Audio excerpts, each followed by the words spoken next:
Nasa Fuji, Japan na ang Philippine Para Swimming Team para simulan ang kanilang mga kompetisyon sa Para Swimming World Series Fuji Shizuoka na aarangkada mula April 10 hanggang 12. Kamusta naman kaya ang kalagayan ng ating pambansang koponan?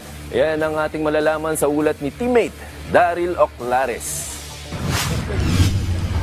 Kasado na ngayong Huwebes ang kampanya ng Philippine Para Swimming Team sa kanilang unang patimpalak ngayong taon sa Para Swimming World Series Fuji Shizuoka. Nitong linggo pa lamang nang lumipad na patungong Japan ng ating pambansang koponan na kinabibilangan ni Ernie Gawilan, Angel Otom, Gary Behino, Roland Sabido, AJ Aligarbes, Marco Tinamisan, Muhaymin Ulag at Edwin Villanueva. Sa panayam ng PTV Sports kay Philippine Para Swimming Coach Brian Ong, sinabi niyang dahan-dahan nang nakapag-adjust ang ating para swimmers sa malamig na klima sa Japan. Nakakatuwa din na nandito sila kasi syempre parang nakapag-boost sila ng moral kahit papaano.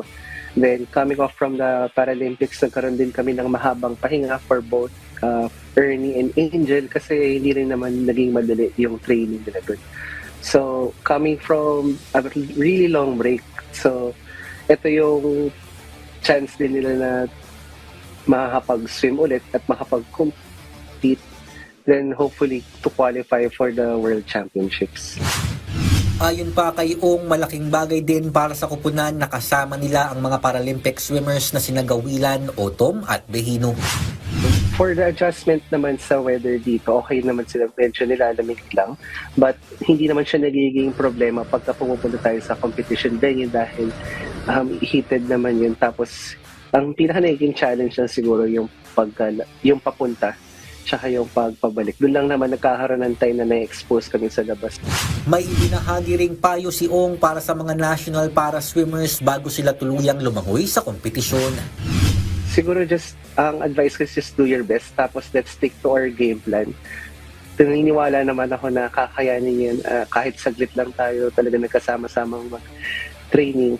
I believe na nandun pa rin naman sa inyo yung confidence tsaka yung fighting spirit to perform. So hopefully huwag kayong bibitaw, then good luck.